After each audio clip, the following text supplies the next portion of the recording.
Assalamualaikum warahmatullahi wabarakatuh. Bapak Ibu, ini adalah konten lanjutan dari konten sebelumnya, di mana konten sebelumnya saya mengangkat terkait dengan 7 aspek perilaku kinerja guru. Nah, kali ini giliran kepala sekolah ini Bapak Ibu. Jadi, kepala sekolah wajib simak ada 7 aspek perilaku kerja kepala sekolah. Dan ketujuh aspek inilah adalah termasuk penilaian utama ya dibanding pengembangan kompetensi yang lain. Itu Bapak Ibu, ini berdasarkan Perdirjen GTK nomor 7607 ya tahun 2023. Baik Bapak Ibu, apa saja ketujuh aspek perilaku kerja kepala sekolah itu? Silakan nanti disimak.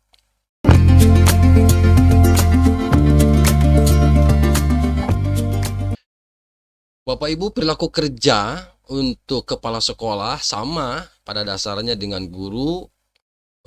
Regulasinya adalah Permen Dirjen Peraturan Dirjen GTK, Peraturan Direktur Jenderal Guru dan Tenaga Kependidikan nomor 7607 ya tentang petunjuk teknis pengelolaan kinerja guru dan kepala sekolah. Jadi sekarang kita berbicara untuk perilaku kerja bagi kepala sekolah. Yang pertama Bapak Ibu, yang pertama berorientasi pelayanan. Nah, indikator perilakunya ada 3 Bapak Ibu. Pertama, memahami kebutuhan guru, tenaga kependidikan, orang tua, dan masyarakat atau dunia kerja. Tidak sedikit kan kepala sekolah yang tidak paham kebutuhan guru, malah cenderung masa bodoh saja begitu.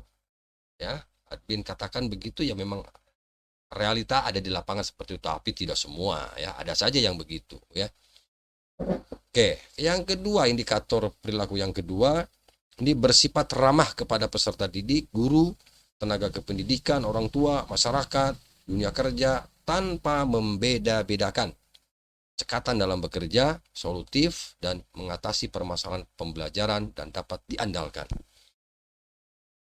Memang ya harus begitu memang seorang kepala sekolah itu begitu ya. Kalau tidak bagaimana nanti memimpin, memanage sekolah itu.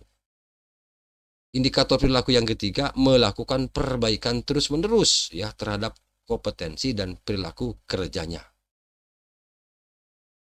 Ya, tidak pernah berhenti untuk berinovasi. Tidak pernah berhenti untuk melakukan perbaikan-perbaikan. Oke. Yang kedua, Bapak Ibu, akuntabel.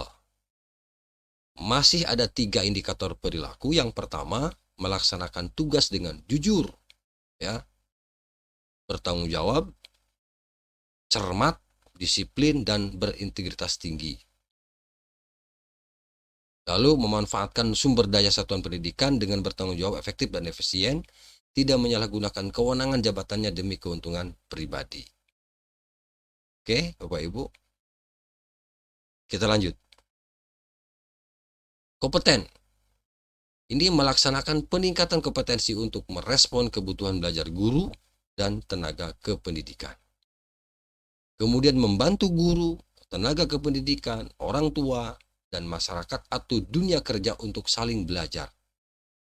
Jadi di sini tentu harus terbuka ya seorang kepala sekolah. Loyal dalam arti ya, membantu guru, tenaga kependidikan termasuk orang tua dan masyarakat. Lalu melaksanakan tugas dengan kualitas terbaik tentunya. Oke. Yang nomor 4, harmonis Bapak Ibu. Indikator perilakunya apa? Pertama, menghargai setiap warga satuan sekolah ataupun latar belakangnya. Memberikan pertolongan bagi warga satuan pendidikan yang memerlukan, membangun lingkungan pembelajaran yang kondusif. Intinya harus sama, seiring seirama lah intinya. Harmonis itu saling menghargai ya Bapak Ibu, tolong menolong, membangun kebersamaan, itu harmonis. Oke, jadi ada 3 indikator perilaku. Lalu yang kelima, loyal. Bagaimana kepala sekolah kalau tidak loyal Bapak Ibu? Apa itu loyal itu? Nah, Bapak Ibu, indikator perilakunya adalah memegang teguh moral dan mematuhi peraturan perundang-undangan yang berlaku, lalu menjaga nama baik satuan pendidikan, guru, tenaga kependidikan, dan peserta didik dimanapun berada. Ya, lalu menjaga informasi yang bersifat sensitif dan berpotensi merugikan peserta didik dan satuan pendidikan. Itu loyal, Bapak Ibu. Lalu aspek yang keenam, adaptif. Indikator perilakunya, Bapak Ibu, menyesuaikan diri secara cepat dalam menghadapi dinamika masyarakat, terus berinovasi dan mengembangkan kreativitas untuk memajukan satuan pendidikan, lalu berpikir proaktif untuk mengembangkan diri, guru, tenaga kependidikan, orang tua, dan masyarakat atau dunia kerja. Jadi kepala sekolah harus lebih adaptif, harus lebih cepat menyesuaikan diri ya dengan perkembangan. Dan yang terakhir adalah kolaboratif.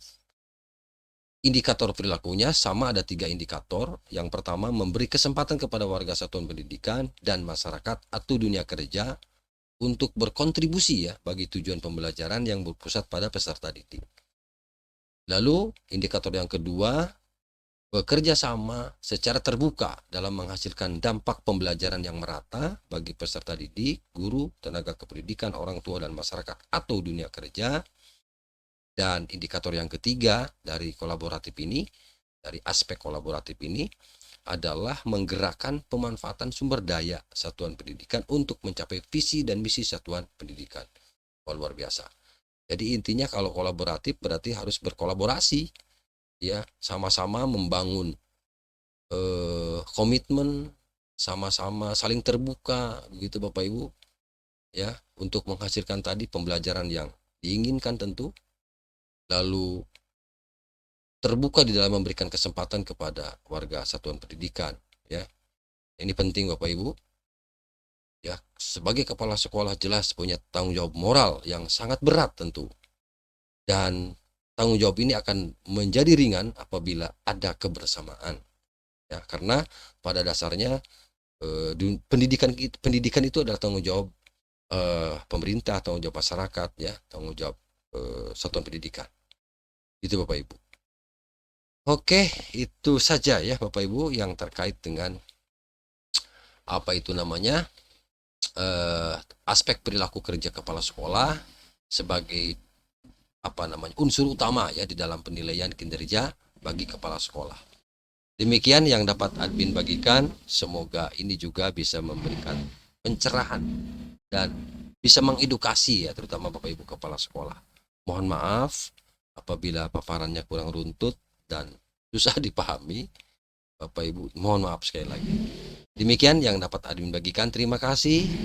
Salam sehat. Assalamualaikum warahmatullahi wabarakatuh.